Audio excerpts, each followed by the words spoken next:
Hi everyone and welcome to this really short but hopefully really helpful video on how to boost your marks in the composing section of English Leaving Cert Paper 1. So this is the first of a series of videos where I'm going to look at really simple but really effective ways of improving your writing and through that improving your marks. The section we're focusing on in this video is the composing section, where you have 7 choices and you compose a piece of writing in response to one of those. A lot of students go into this section thinking that you can't prepare for it or you can't learn anything off because you don't know what the questions will be. It's not like the poetry or like the single text question. Fortunately, there's loads you can do to improve your grade. We're going to look at one simple thing right now. The first thing you need to know though is how this question is marked. Here you can see extracts from the mark scheme for last year's exam for question 1, question 2 and question 3. So this is the guidance that the people who are marking your exams, marking your work get.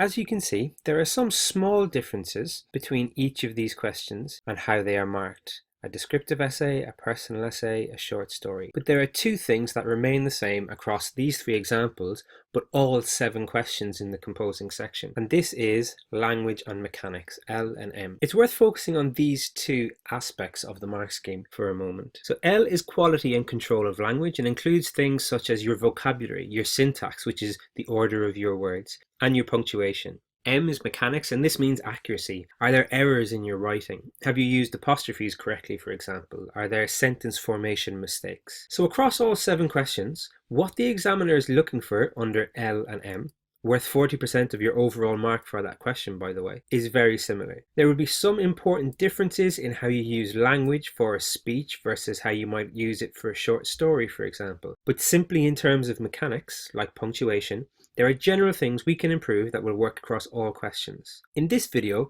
we're going to look at one quick fix for language and mechanics, and that is the use of the semicolon. The good news is that the rules for using semicolons are actually really simple, and once you've got the hang of it and practice it a little, you won't forget it. It's also something that is used incorrectly by lots of people, so when an examiner sees it used correctly in your writing, it tends to stand out. The simplest way to think of a semicolon is that it is like a full stop. We use a full stop at the end of a sentence or a clause to show that it's at an end. For example, I climbed the mountain, full stop. The full stop here indicates that the sentence is complete. I can extend it or I could add to it in a variety of ways. I climbed the mountain without any equipment. I climbed the mountain and it was difficult. I climbed the mountain despite the advice of my family. But where there are 2 standalone sentences, we must use a full stop to separate them. I climbed the mountain, it was difficult. Instead of the full stop here, we could also use other things such as conjunctions. I climbed the mountain, it was difficult. I climbed the mountain and it was difficult.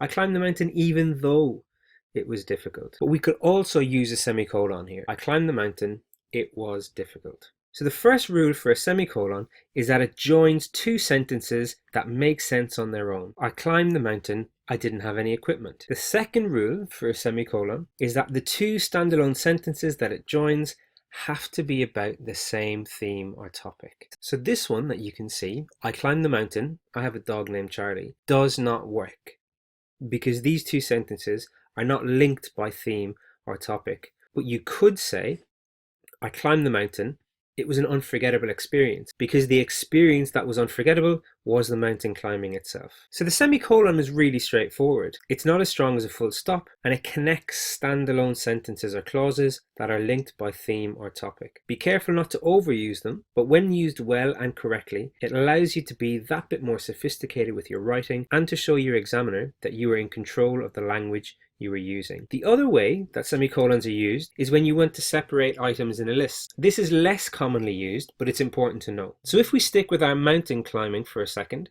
we could have a sentence like this. When I climb mountains, I need to bring rope, tape, boots, water, food, a helmet and first aid kit. Most of the items in this list are individual things, rope, water, and so you only need a comma to separate them. If there are more detailed descriptions of the items, however, it can be useful to use a semicolon instead. So, for example, when I climb mountains, I need to bring 12 feet of strong rope woven with polyester, 6 rolls of rock tape, 2 pairs of sturdy climbing boots with extra support, 8 bottles of water, 2 containers of emergency high-energy food, a safety helmet with attached light, and a survival first aid kit. The semicolon here is stronger than the comma and makes it clear to the reader where one item ends and another begins. For example, the rope woven with polyester. If we were only using commas to separate the items and you also use a comma within the description of one item, it can cause confusion. So there are 2 ways in which semicolons are used: to connect standalone sentences and to separate detailed items in a list. Being able to use a semicolon effectively